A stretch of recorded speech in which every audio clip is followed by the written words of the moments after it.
saving your first $1 million. Does the prospect of working half a century in an office, in a job that you might not really like, scare you? Do you have a solid retirement plan? Would you like to spend much more time with your family and friends? Do you spend most of your income paying bankers, servicing your loans or mortgages, or the government? If all of your answers are a yes, but you haven't started saving at least 30% of your take-home pay yet, read on to change your life. Start building your path to retirement. The secret to financial independence and possible, early, retirement is spending less than you make, consistently and from an early age on. The bigger the difference and the longer you have been saving, the faster your financial independence day will approach. It is never too late to start saving. It really doesn't matter how much you make, as long as you systematically save significant amounts and invest the savings safely over the long term. Significant meaning at least 20% of your salary. Obviously, it becomes a lot easier to save if you make an above-average salary. Contrary to many other bloggers, I am a huge fan of timing the market. The results are far better. Saving $1 million is really not that hard over a career. Learn how compound interest works, save systematically, invest safely, be aware of your budget, avoid lifestyle creep and geo-optimize your income and expenses over time. Master the above categories, and early retirement is in the realm of the possible for most of us. Chris Hogan's data-driven analysis in his new book Everyday Millionaires, How Ordinary People Built Extraordinary Wealth, and How You Can Too shows exactly that. Most study participants achieved the $1 million milestone before turning 50, with average incomes below $100,000 a year. Gaining financial independence while having fun. I gained my financial independence early by working my butt off over the first 12 years of my high-flying corporate career. The truth is I probably worked much harder from young on than most people would. However, I most certainly didn't live as frugally as the average FI blogger. I don't like to be particularly frugal. Instead I love to exchange my money for maximum value gained. I spent a ton on things that gave me happiness. The secret is to consistently save, avoid the shackles of debt, and invest safely while not being greedy.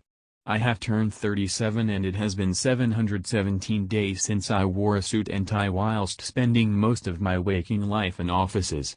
Whilst I truly enjoyed my career, I don't miss sitting all day in offices, conference rooms, airport lounges, planes, or taxis. Know your expenses and net worth. It is surprising how many people don't know how much they spend. I, myself, used to go through life like that for the first 12 years of my career. It cost me tens of thousands of dollars, if not more. Today, I use simple smartphone apps to track my daily expenses and net worth today. These two activities keep me on track and I truly enjoy seeing net savings every month, reinvesting these effectively, and watching my wealth grow over time. Starting to track my expenses allowed me to reduce them by over 80% over time. I understood my spend and gradually stopped buying stuff that didn't make me happy over the long term. If it didn't make me happy and I don't use it frequently, then I won't purchase it. This is a simple but powerful code. For expense tracking, the most recommended app is Wally.me. It covers international currencies and is ideally suited for people who like to travel. It has made my life much easier, not having to convert expenses and currencies everywhere I travel. For the easiest way to track your net worth, try Capital One. It is a simple yet very powerful account aggregator which provides great visualization tools. Alternatively and/or in addition, you might choose to simply use a spreadsheet, but that is only if you are a geek like me. I love playing around with tables, figures, percentages, and visualize them. Below is an example from how my net worth has changed over time. As I like to time the market, I really like to see my assets visualized this way. Net worth and portfolio of assets. Understanding the power of compounding interest. This blog is focused on proven strategies to save yourself to financial freedom. The strategies will have the highest impact if you are planning to join the workforce soon at a young age. This is because compounding interest and returns multiply over time and exponentially rise over time. Saving $100 each month from the early 20s can make a huge difference over 40 years. With a very conservative return of 4%, you make an additional $70,190 beyond your principal saving of $48,000. Imagine if you saved $500 a month at 7% over 50 years. You would make a staggering $2,424,035 in interest alone while only saving up a principal of $300,000. This is the power of compounding interest in real life. Start saving early and invest consistently in safe assets. Can you save $500 every month? I am a strong believer that anybody can save $500 a month while living within their means. Believe it or not, but I actually started my career working on a recycling yard, also known as dumpster. Later I worked in kitchens and hotels where I was waitering and cleaning. Getting my hands dirty was never an issue for me. To top off my early career path, I gained additional experience as a DJ, translator, management assistant, dance teacher, rock band member, provided basic IT services and even ran a school newspaper for over a year. None of these jobs paid particularly well. Then again, I was still in high school or university and I did it for the experience and to make a living. My life used to be much less rosy than it is today. Having said this, even during my lowest paid jobs, I easily saved $300-500 every month without depriving myself too much. It wasn't luxury, but it was a good life.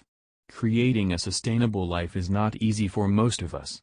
Unless you had massive financial help during the early stages of life, chances are it was quite hard.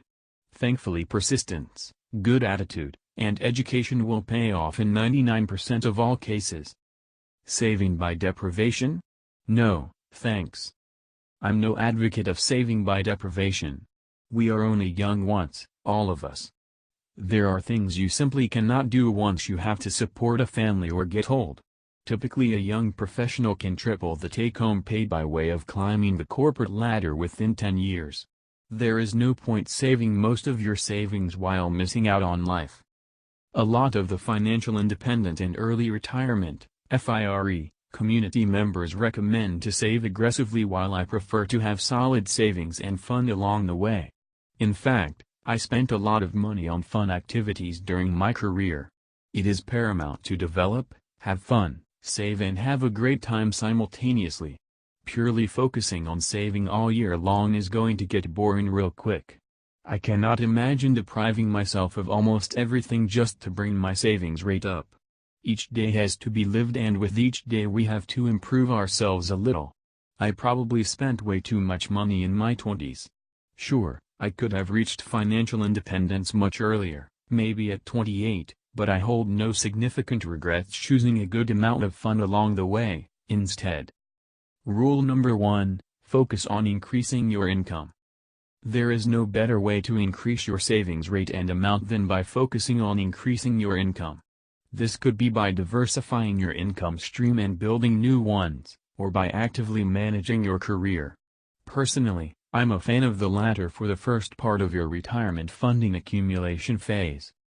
My plan was always to make serious money by focusing on my career growth and living the dream.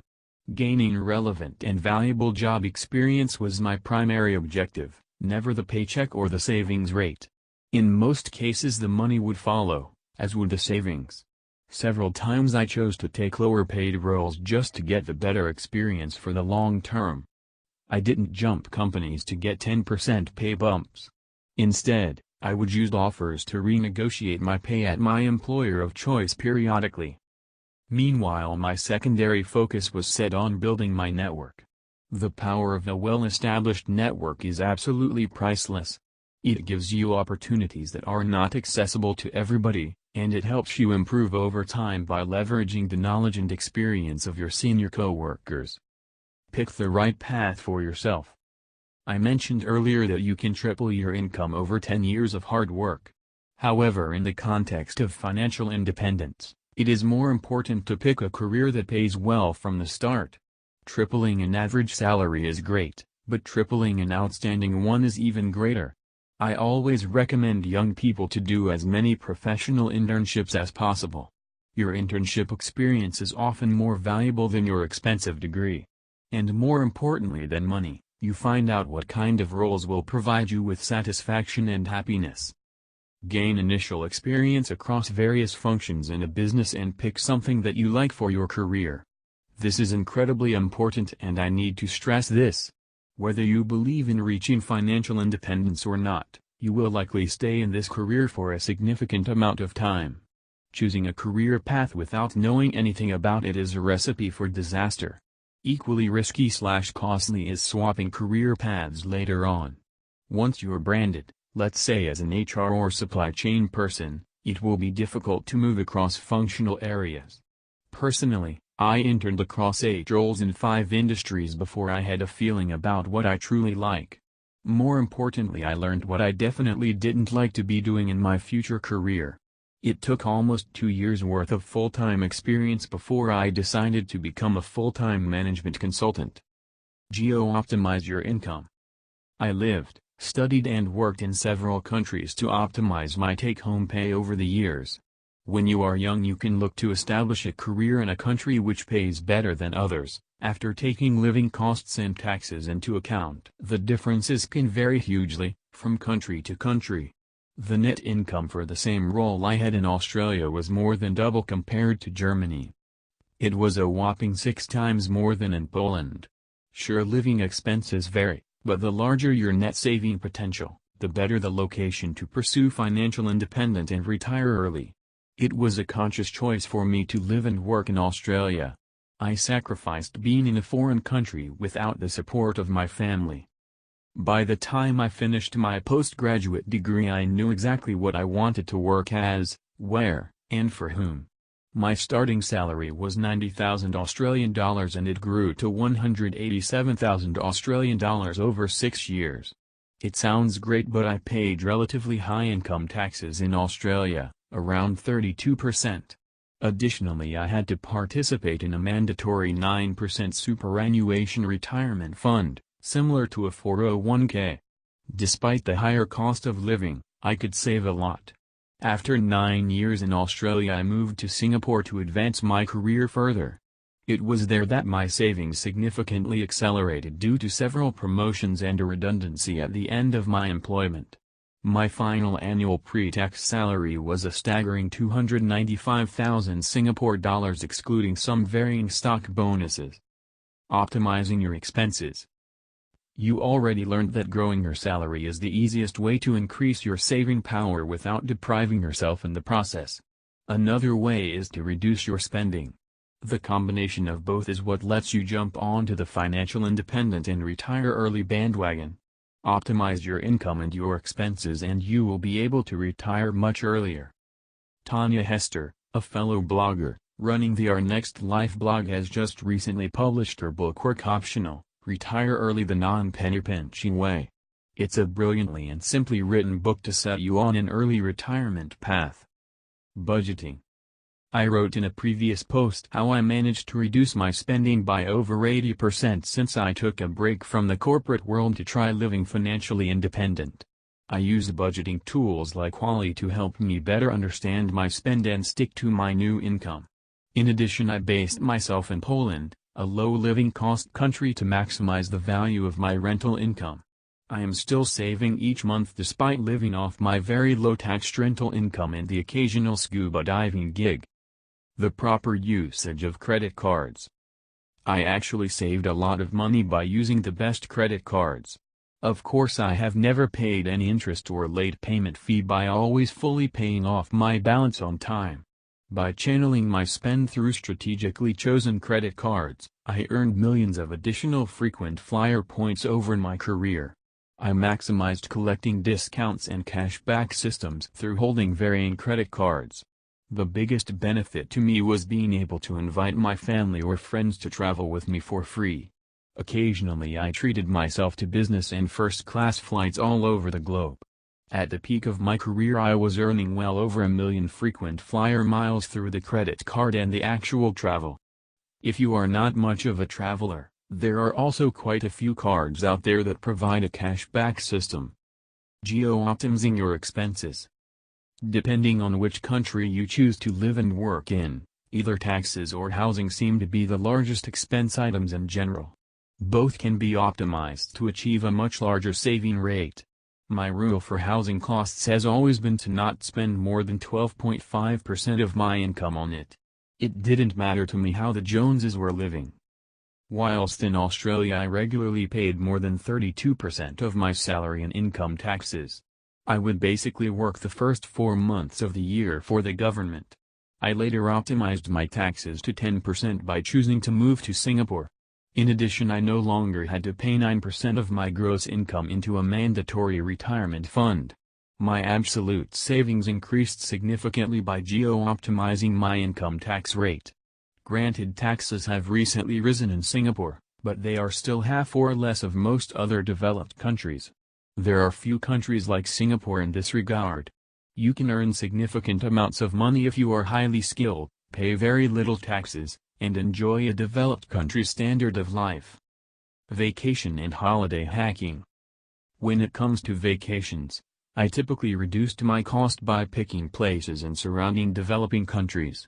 In addition, I also tagged on short getaways to my business trips in developed nations to save on flight tickets.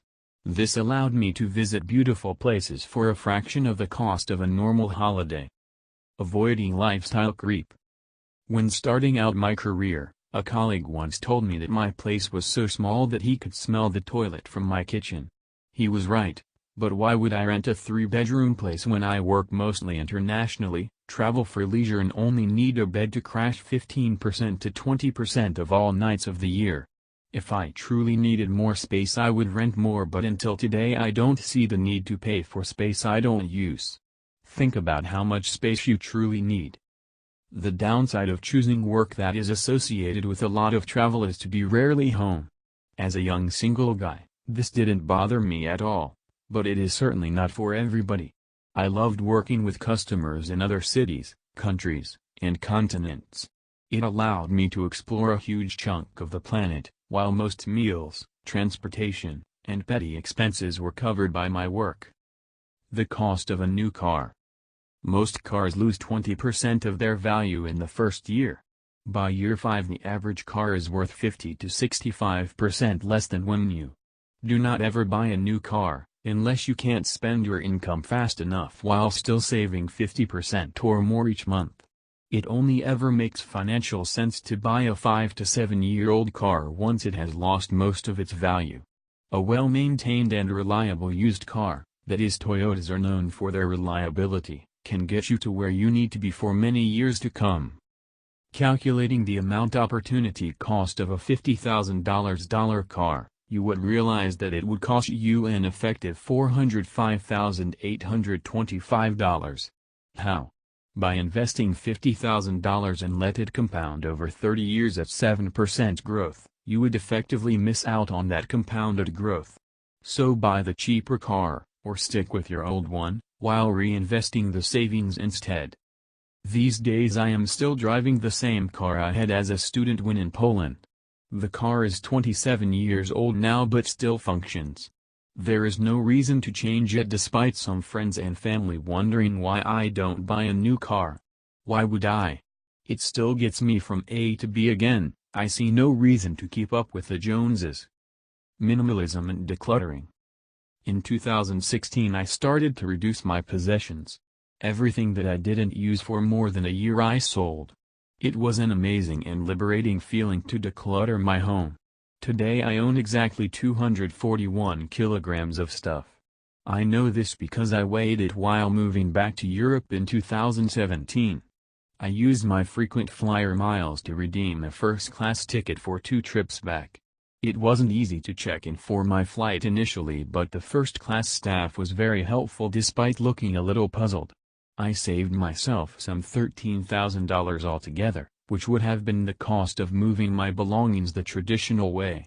Living in Japan for 6 months I first learned about living a life without clutter in 2015. It was eye-opening and implementing some tools were truly liberating. Check out Marie Kondo's The Life-Changing Magic of Tidying Up for some inspiration. Conclusion. There are many ways to increase your income and reduce your living costs. The decisions you take during your accumulation phase will make or break your million-dollar plan. By being aware of income opportunities and ways to optimize costs, you can shave off years of work. Avoid the debt trap and don't let other people dictate how to spend your money, and educate yourself to invest safely. For freedom and to live your dreams. Your Financial Gladiator.